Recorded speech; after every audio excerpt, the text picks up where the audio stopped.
Fala meus amigos e minhas amigas, eu sou o Lucas Magno e esse é o canal Filmes Seriando. Sejam muito bem-vindos, beleza?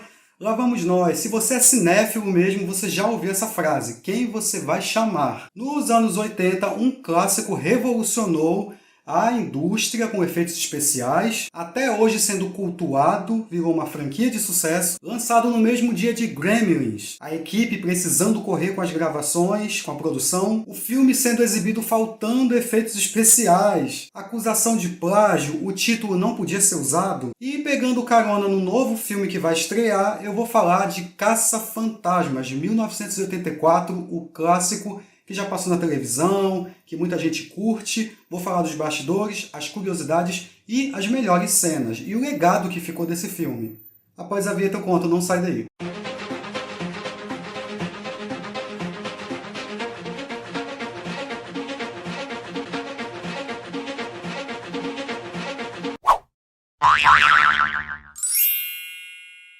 Ghostbusters, ou Os Caça-Fantasmas, de 1984. A direção é do Ivan Reitman. Ele dirigiu Recrutas da Pesada, de 1981, Irmãos Gêmeos, de 88, Um Tira no Jardim de Infância, de 1990, Júnior, de 94, Evolução, de 2001, Minha Super Ex-Namorada, de 2016, entre outros. Ele gostava muito de comédia. A roteirização ficou a cargo do Dan Aykroyd e do Harold Ramis. Como começou tudo? Em 1982, o Ivan Reitman, o Joey Medjuck e o Michael C. Gross estavam planejando um filme de ficção científica, um romance, chamado The Hitchhiker's Guide of the Galaxy. O Douglas Adams foi contratado e escreveu 3 rascunhos diferentes. O Medjuck e o Gross queriam o Dan Aykroyd ou o Bill Murray para interpretar o prefeito de Ford. Aí o Dan Aykroyd enviou uma ideia diferente, e aí eles decidiram refazer em cima dessa ideia dele. A ideia original do filme sobre fantasmas veio do Dan Aykroyd. Seu bisavô era espírita e conduzia sessões. O avô também se interessava por assuntos do sobrenatural, e segundo o próprio Dan, ele queria criar um rádio para ter contato com os espíritos. O pai tinha uma biblioteca com livros sobre o assunto. Tudo isso ficou vivo na mente dele. Aí ele leu um artigo sobre parapsicologia e ficou interessado. E isso inspirou para fazer o roteiro do filme. Ele começou a escrever em 81. O roteiro tinha 500 páginas e o título primeiramente pensado foi Ghost Smashes, Esmagadores de Fantasmas, e seria mais sombrio e futurista. Os personagens lutariam com dezenas de espíritos e em diferentes dimensões. Os caça-fantasmas seriam um time que nem a SWAT, usando as mochilas de prótons para lutar contra os fantasmas. No roteiro original, eles usariam capacetes removíveis com um visor transparente. O Aykroyd contratou o Ivan Reitman para que ele contratasse um estúdio que aceitasse fazer o filme. O Reitman não gostou do título inicialmente, e aí por conta dessa ideia os custos seriam elevadíssimos, além do roteiro ser longo e complicado. Aí entra o ator e escritor Harold Ramis. Ele ajudou Dan Aykroyd a reescrever o roteiro. E aí mudaram para Ghostbusters, Caça-Fantasmas. O Ivan Reitman conseguiu um acordo com a Columbia Pictures, devido à sua boa relação com a empresa. O estúdio liberou 30 milhões. Só que a produção tinha apenas 12 meses para concluir tudo, porque eles queriam aproveitar a temporada de verão de 84. Onde os cinemas bombam. O roteiro ainda precisou ser adaptado algumas semanas antes da pré-produção. O título, como eu falei, foi Ghost Smashers, Ghost Stoppers, Ghostbusters. E aí, quando decidiram Ghostbusters, acontece que já estavam usando esse título em outra produção,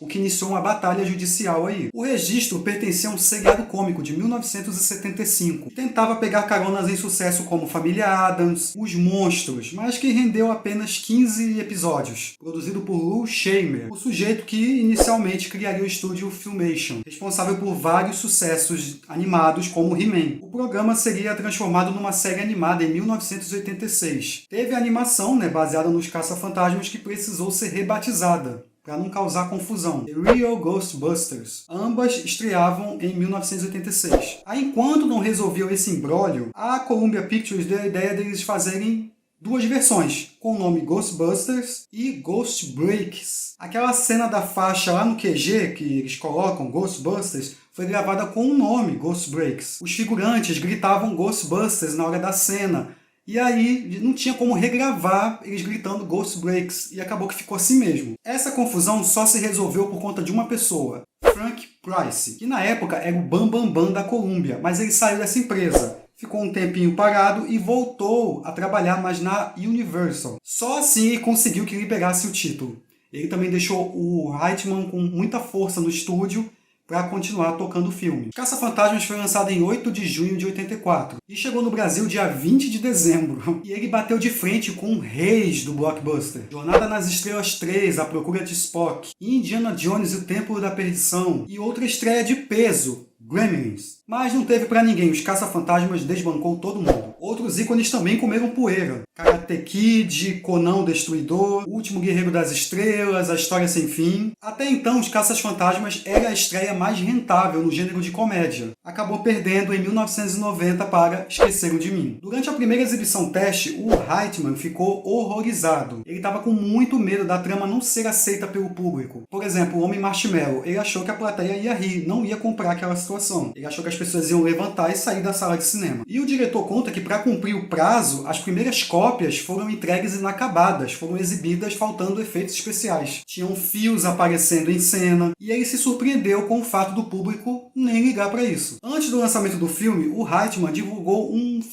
comercial dos Caça-Fantasmas, mas com um número de telefone para que as pessoas ligassem de verdade para eles. Ele gravou uma mensagem com o Bill Murray e o Dan Aykroyd, falando: "Olá, nós estamos fora caçando fantasmas." E isso fez muito sucesso, mais de 1000 ligações por hora, 24 horas por dia durante 6 semanas. O Dan Aykroyd, o Harold Ramis e o Ivan Reitman passaram 3 semanas isolados revisando o roteiro. Na trama, os parapsicologistas Egon Springer, Raymond Stantz e Peter Venkman decidem abrir seu próprio negócio de caçadores de fantasmas quando um portal para uma outra dimensão é aberto em Nova York. Antes de começar a falar do filme, vou pedir para você se inscrever no canal, comenta aí se você é fã dos Caça-Fantasmas, se você gosta do filme, qual a sua memória afetiva com ele, qual é a melhor cena para você. Não se esqueça também de me dar dicas de outros filmes e séries para trazer para o canal, dê uma curtidinha no vídeo se você estiver gostando. Antes eu queria mostrar para vocês o filme que eu tenho aqui, o Blu-ray, que tem os 2 filmes, Caça-Fantasmas 1 e o 2. Não tem muita curiosidade, muitos extras, mas eu acho bem legal, eu sou fã, eu gosto muito desse primeiro filme, mais do que o segundo. Abre a cena com essa tiazinha aí sendo perseguida por um espírito, uma entidade, os livros flutuando, os papéis voando, e ela toma um baita susto e aí rola a chamada com a logo e a música. Essa cena aí, para os efeitos, tinham os trabalhadores ali de adereços escondidos por trás. As gavetas foram abertas pela parte de trás e os cartões foram soprados através de uma tubulação de cobre para poder voarem. Estamos no departamento de psicologia e conhecemos o Dr. Peter Venkman, interpretado por Bill Murray. Todo galanteador, eu gosto muito porque ele é debochado, ele não é muito assim, tem aquela pinta de cientista. Ele está ali fazendo uns testes, dá um choque no rapaz, na moça não. A moça erra e ele diz que ela acertou e dá choque no cara. A maioria dos diálogos foram improvisados pelo Bill Murray. O ator era muito conhecido por ser enigmático. Por exemplo, ele estava na França quando as filmagens estavam prestes a começar. E ele não dava notícia para ninguém. E no dia da gravação, 8 em ponto, lá estava ele para gravar. No rascunho original, tinham algumas coisas, digamos, obscenas. Por exemplo, na porta não estaria escrito ali: Peter Venkman, queime no inferno, como você pode ver. Estaria escrito algo mais pesado.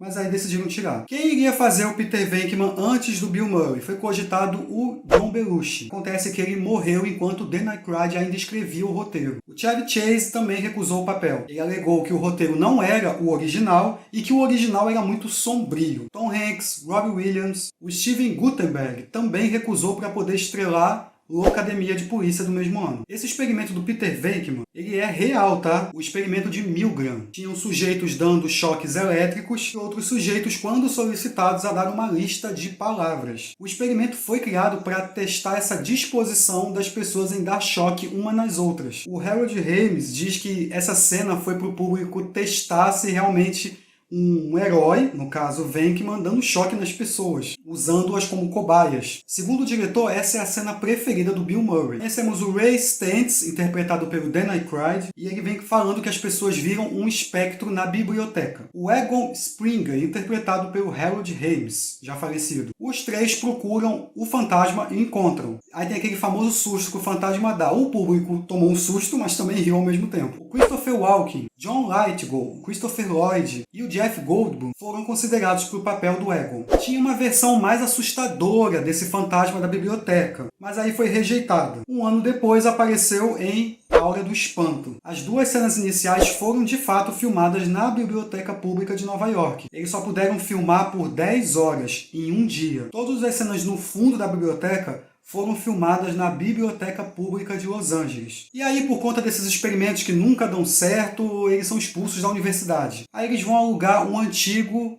quartel de bombeiros para ser o QG. Esse cenário é clássico. O Hector, o veículo, a própria armadilha para pegar os fantasmas. Esses pacotes de prótons eram muito pesados, alguns mais que os outros, dependendo do que a cena exigia. Segundo o Ivan Reitman, nenhum dos atores gostavam de usá-las. O Harold Ramis reclamou menos, mas o diretor não diz quem reclamou mais.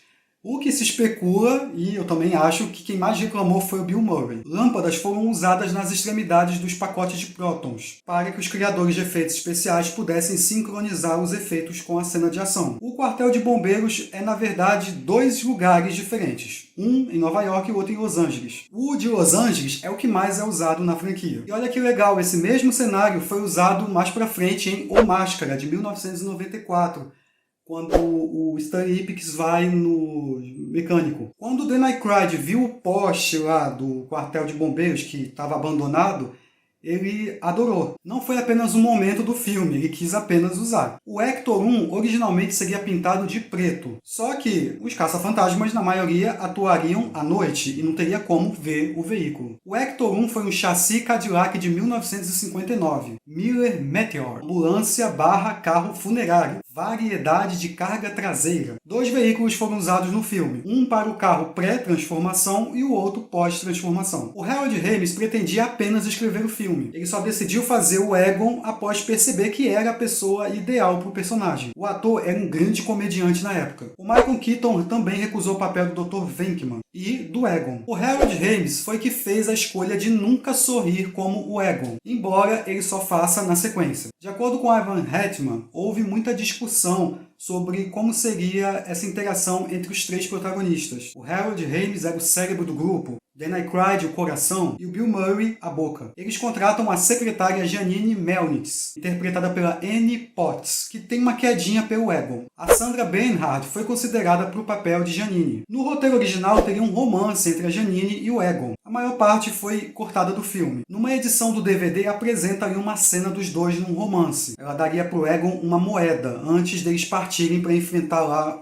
a ameaça. Conhecemos a Dana Barrett, interpretada pela Sigourney Weaver, crush do Venkman. Antes desse filme, a atriz era conhecida por filmes sérios, Alien. Ela tinha feito muita comédia na Yale Drama School, e aí queria mostrar esse lado de si mesma. Durante a audição, ela subiu no sofá e imitou um cachorro. E o Ivan disse, não, ela tem que estar nesse filme. Até então, a desconhecida Julia Roberts também foi considerada para o papel da Dana. Daryl Hannah, Denise Crosby, Meredith Van Camp, Kelly LeBrook também fizeram teste. O Louis, interpretado pelo Rick Moranis, vizinho dela, fala pra caramba. A Dana presencia algo sinistro no apartamento. Os ovos começam a fritar. E ao abrir a geladeira, ela vê uma criatura falar Zul e fecha desesperada. O John Candy, que também era um grande comediante na época, já faleceu, ele foi cotado para o papel do Louis, mas ele sugeriu que o personagem tivesse um sotaque alemão e um par de cães da raça Schnauzer. O Jay Leno também foi considerado, o Ed Geesin. Se você prestar atenção, ali na cena dos ovos, dá para ver o Homem Marshmallow, um prenúncio do que vai ter mais pra frente.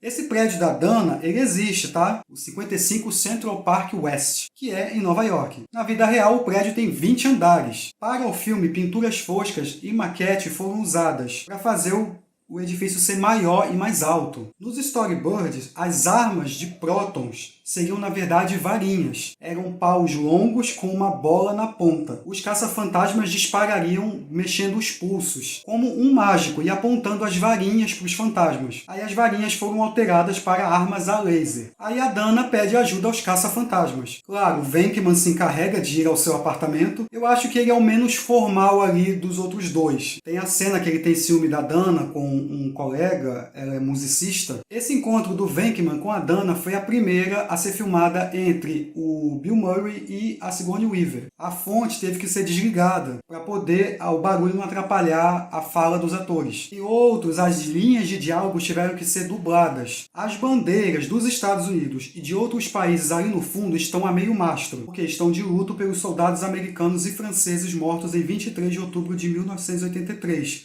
no bombardeio de quartéis em Beirute, no Líbano. A ordem do presidente Ronald Reagan se estendeu até dia 31. Finalmente eles têm um chamado. Engraçado a Janine dizendo, eles são muito discretos. E eles vão para um hotel e destroem tudo que vem pela frente. E aí a gente vê o fantasma mais icônico, né? O Geleia. Eles nunca usaram os raios, vão usar pela primeira vez. Depois de muita confusão, eles conseguem pegar o fantasma. O Geleia foi usado um animatrônico. Quem operava era o Mark Brian Wilson, com mais 6 pessoas movimentando as expressões. No set, o Dan Aykroyd se referiu ao fantasma como Slimer, como se fosse o fantasma do John Belushi. A ideia era essa. A gula do Geleia foi baseado no personagem do Belushi, que ele fez em Clube dos Cafajestes de 1978. Nunca é mencionado no roteiro, mas segundo fontes, o fantasma que eles chamam no hotel de cabeça de cebola, por causa do cheiro horrível. Teria uma cena em que um fantasma assusta um casal recém-casado e mostraria essa característica do cheiro, mas foi cortada. Ao contrário da crença, o nome Slimer não é usado no filme. Ele foi criado para a animação dos caça-fantasmas. Os interiores da cena do hotel foram filmados em um hotel muito famoso, Baltimore Hotel em Los Angeles, na esquina da Quinta com a Grand.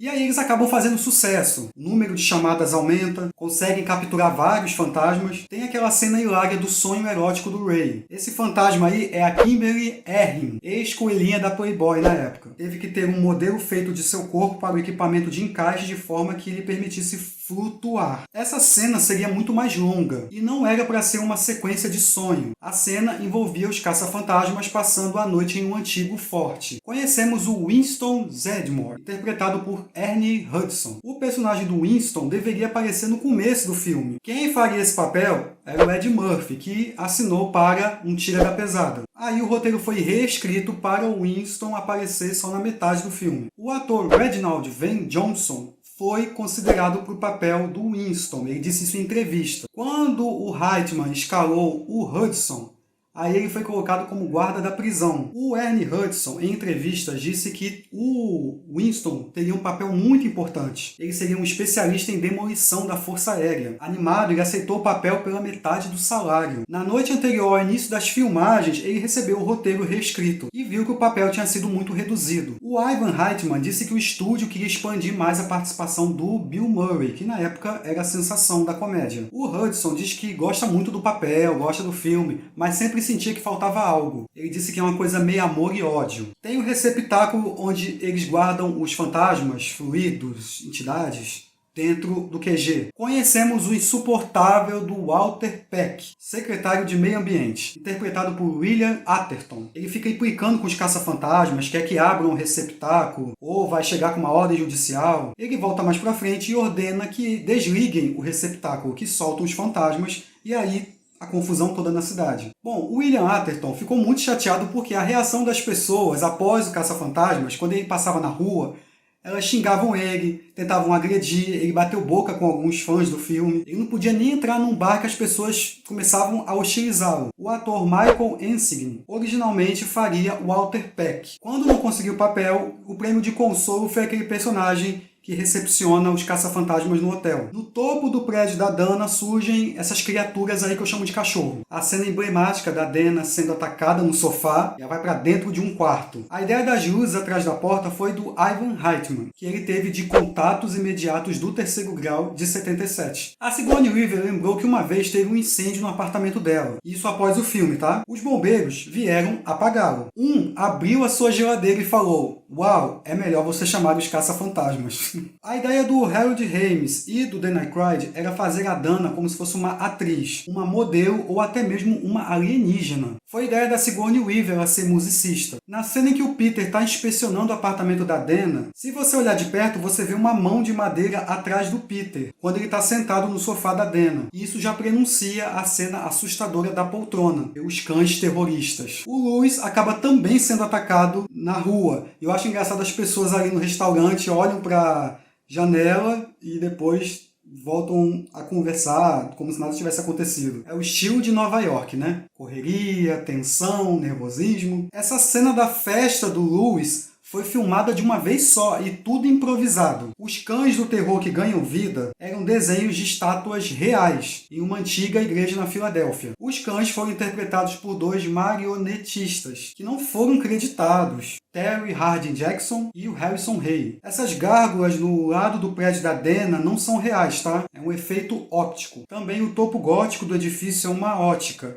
O design dele foi inspirado em um edifício em St. Louis, que tem uma réplica de um templo construído no topo. Bom, Zul e o Vince Clortho possuem a Dana e o Louis por causa da localização dos seus apartamentos. Eles estavam de acordo com o plano original do arquiteto. Tem a cena que eu gosto que o Venkman encontra a Dana já possuída e ela pergunta se ele é o guardião. O Louis pergunta, você é o porteiro? E ele fica aos cuidados do Egon. A Sigourney Weaver flutuando é um efeito real, tá? A atriz foi colocada de corpo inteiro engessada e presa em um poste escondido nas cortinas. Bom, o efeito veio da experiência do Reitman na Broadway. A voz demoníaca da Dana /Zul, quem gravou foi o Ivan Reitman. Paddy Edwards deu voz a Gozer, porque a voz da atriz tinha um sotaque que soava cômico. A Sigourney Weaver diz que crianças chegavam perto dela e perguntavam, você vai virar um cachorro? E os fantasmas se soltam do receptáculo. Eu gosto deles atacando a cidade, fazem várias coisas aí com as pessoas. Aí o guardião e o porteiro se encontram. Vamos falar da trilha sonora. O Elm Bernstein ficou responsável por ela. Agora, não tem como não falar do tema do Caça-Fantasmas. O responsável foi o Ray Park Jr. Ele teve muito problema na composição, porque não via nenhuma ideia. Quando ele viu o comercial na TV dos Caça-Fantasmas, ele decidiu escrever como se fosse um jingle publicitário. A música atingiu o número 1 nas paradas de sucesso, e isso durante 3 semanas. O Ray Parker tentou por 2 dias criar a música. Aí ele viu às 4h30 da manhã um comercial na TV, de uma empresa de drenagem, e lembrou de uma cena do filme. E esse comercial ajudou a cunhar a frase, quem você vai chamar? Pra gritar ali Ghostbusters na música, ele chamou a namorada e um amigo, porque não dava tempo de chamar ninguém, ele tinha que entregar a música. Bom, esse logo proibido Fantasmas foi criado pelo Michael C. Gross. O design de som ficou a cargo do Richard Beggs. O som da sirene do Hector veio a partir do rosnado de um leopardo, que foi editado, afilado e processado em analógico. Todas as cenas da faculdade foram filmadas na Universidade de Columbia. O Ivan Reitman queria usar os cenários de verdade. A Universidade de Columbia concordou desde que não fosse mencionada no filme. Bom, o Reitman ficou feliz ao ver que as pessoas nas sessões de testes gritavam e riam ao mesmo tempo, mesmo com os efeitos inacabados. Aquela cena que a Dana abre a geladeira, para você ter uma noção, não apareciam os efeitos, aparecia um cartão com o título Scene Missing. O público não gostou muito. O Steve Johnson foi o responsável por criar os bonecos exibidos no filme, inclusive o Geleia. Nossos heróis foram presos, e aí entendemos que o edifício é uma espécie de antena que atrai essas entidades sobrenaturais, como se fosse um portal. O arquiteto era um médico que fundou uma sociedade secreta, Adoradores de Guzi, na intenção de atrair o fim do mundo. A cena da prisão foi filmada em um presídio supostamente assombrado. O Ivan Reitman não queria voltar para gravar no lugar. A equipe ficou muito aliviada ao ver que o material que já tinham era suficiente para a exibição do filme. Então eles são levados até o prefeito da cidade, interpretado pelo David McGuinness. O Venkman consegue convencê-lo a deixar os caça-fantasmas resolverem isso. Aí um buraco se abre na rua, o carro da polícia começa a cair. Engraçada a cena que eles sobem lances e mais lances de escada. Bom, claro que a produção teve que proibiu o tráfego de carros ali. 65ª e o Central Park West, as principais ruas de conexão em Nova York. Praticamente a produção fechou 60% do tráfego em Manhattan. Quem interpreta o Gozer é a atriz sérvia Slavica Jovan. Pergunta ao Ray se ele é um deus, ele responde que não, e ela diz morram. Aí eu acho engraçado o Winston falando, Ray, se alguém te perguntar da próxima vez se você é um deus, você responde que sim.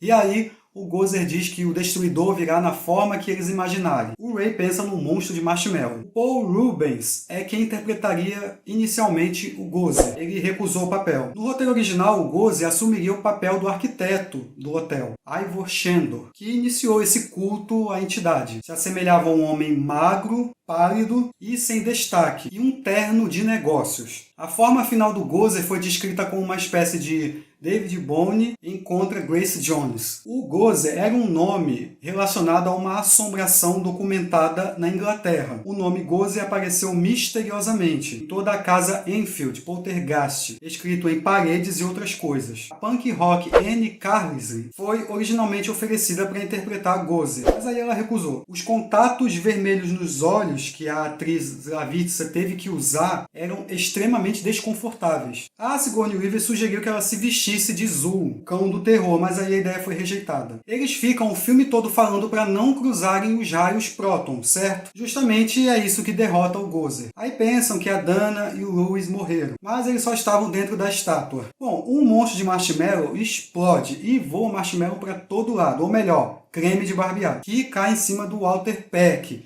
Inclusive o ator não esperava isso, tá? Na verdade era para ser um dublê, depois mudaram. Esse banho que ele recebe foi de surpresa, a reação dele é genuína. Tem também uma cena cortada que o chapéu do Homem Marshmallow cairia ao final. Os trajes do Homem Marshmallow custaram cerca de $20 mil cada. 3 foram feitas e todas destruídas durante as filmagens. Originalmente ele deveria sair de dentro da água, ao lado da Estátua da Liberdade. Óbvio, a cena na época seria muito difícil de filmar. Os produtores estavam preparados para um final diferente caso o público da exibição teste não gostasse do Homem Marshmallow. A cena do Homem Marshmallow está no filme exatamente como foi escrito no roteiro original do Dan Aykroyd, que eu comentei. E assim, a aceitação do público foi de imediata, quando a cabeça dele começa a aparecer entre os prédios. A ideia não era usar o atravessador de fluxos para matar o Homem Marshmallow. O Dan Aykroyd descreveu o Homem Marshmallow como se fosse a junção do Homem Michelin e o Pillsbury Dog Boy. A ideia era criar um mascote de marca fictício, com o qual todos teriam crescido. Tem o clássico erro da gravata, que está numa cena e depois some. E aí termina tudo bem, o dia foi salvo, rola até um beijo entre a Dana e o Venkman. O telhado, para esse confronto final, ocupava um palco sonoro inteiro. Exigia 50 mil amperes de eletricidade para ser devidamente iluminado. A Harvey Comics, criadora do Gasparzinho, processou os produtores, alegando que o fantasma do logo dos Caça-Fantasmas era igual ao personagem deles. Mas aí eles não ganharam. O filme foi originalmente destinado a um público adulto. O elenco e a equipe ficaram muito surpresos ao verem que o filme fez sucesso entre as crianças. Uma divertida fantasia de cientistas lutando contra fantasmas. A sequência de 89 minimizou bastante esse conteúdo adulto. Por exemplo, Fumar. É um filme considerado excelência de Nova York, só que eles só filmaram na cidade durante 3 semanas. Foi indicado ao Oscar de melhor efeitos especiais e melhor canção original. A saudosa Gina Hadner, ela não gostava muito de assistir os Caça-Fantasmas, por quê? Ela já namorou o Bill Murray, o Dan Aykroyd e o Harold Ramis. O Dan Aykroyd disse que aquela cena que ele está com um cigarro, ela foi planejada. No entanto, nenhum adesivo foi usado. O cigarro grudou no lábio apenas com a saliva. De acordo com o Harold Ramis, o personagem Egon Spengler foi inspirado em Egon Dombesch, um estudante de intercâmbio estrangeiro em sua escola secundária, e no historiador Oswald Spengler. Muitos espectadores contemporâneos criticam uma cena do filme, em que o Venkman deu Thorazina para Dana, já que a droga é usada em muitos casos de estupro. Mas na década de 80, a droga tinha essa reputação de ser uma maneira mais eficaz de derrubar uma pessoa, das suas bad trips. Muitas sequências foram filmadas, mas acabaram retiradas do corte final. Várias tomadas da sequência em que os cientistas são expulsos da universidade, a Janine e o Egon, quando ela dá uma moeda pro Egon, e aí o Venkman interrompe, dizendo: sua mãe nunca lhe disse para não se envolver com caça-fantasmas? Uma cena em que o Venkman sai pela primeira vez do apartamento da Dana, encontra a Luz e diz: que mulher. O policial tenta dar uma multa pro Hector, o carro deles. O carro tem uma tecnologia ali, quando ele coloca o bilhete, o papel queima. O Bill Murray e o Dan Aykroyd fariam também duas testemunhas vendo o Louis sendo perseguido pelo cão terrorista. Só que os cineastas acharam melhor remover essa cena, porque o público iria se confundir ao ver os dois atores fazendo outro papel do que eles já fazem no filme. O Louis vagando como o Keymaster, ele encontraria 3 assaltantes no Central Park, jogaria fogo neles, iria farejar vitrines de loja, encontraria uma prostituta. Aí ele perguntaria se ela é o porteiro. O Venkman e o Stantes discutem assuntos com o prefeito. O filme rendeu brinquedos, desenhos animados, virou referência na cultura pop. Eu lembro de umas camisas caça-cervejas, caça-refrigerantes, lá nos anos 90. Tem as sequências: Caça-Fantasmas 2, de 89, Caça-Fantasmas de 2016, Só com Mulheres e Não Deu Certo, Caça-Fantasmas Mais Além, de 2021, trazendo crianças e adolescentes, e o elenco original. Fez muito sucesso, foi aclamado por fãs, dirigido pelo Jason Reitman, o filho do Ivan Reitman. E vem aí Caça-Fantasmas, no Império de Gelo. A direção vai ficar a cargo do Jill Kennan. A franquia continua mais viva do que nunca. Agora a família Spengler retorna onde tudo começou, a icônica estação de bombeiros de Nova York. E agora vão se unir aos Caça-Fantasmas originais, que agora desenvolveram um laboratório ultra secreto. Mas quando a descoberta de um antigo artefato libera uma força do mal, agora os Ghostbusters originais e os novos vão se unir para impedir que retornemos à Era do Gelo. E mais uma última curiosidade: o Ray Parker Jr. ele foi processado porque disseram que a música, tema dos Caça-Fantasmas, era de outro grupo, tinha a mesma melodia, mesma coisa, só que aí não foi à frente, fizeram um acordo entre cavalheiros e beleza, a música continuou de boas. É isso aí, pessoal, isso que foi os Caça-Fantasmas, espero que vocês tenham gostado do vídeo. Se eu esqueci alguma curiosidade, comenta aí embaixo. Se você é fã do filme, tem uma experiência forte, gosta bastante, tá animado com o novo filme, comenta aí embaixo também. Eu devo trazer uma crítica desse novo Caça-Fantasmas. Mais uma vez eu peço que você se inscreva no canal, ative o sininho para não perder nada, e se gostou do vídeo, dá uma curtidinha aí que me ajuda bastante para você não ser assombrado por nenhum fantasma depois. Vou deixar minhas redes sociais aqui embaixo, críticas, sugestões, feedbacks, elogios, deixa tudo aí que eu vou ler e vou responder. Se possível, compartilhe o vídeo. Vou deixar mais 2 aqui do lado de outros escaneamentos de filmes dos anos 80, 90, e é isso, a gente se vê na próxima caçada aos fantasmas. Quem você vai chamar? Um abraço. Fui. Tchau, tchau. Ghostbusters.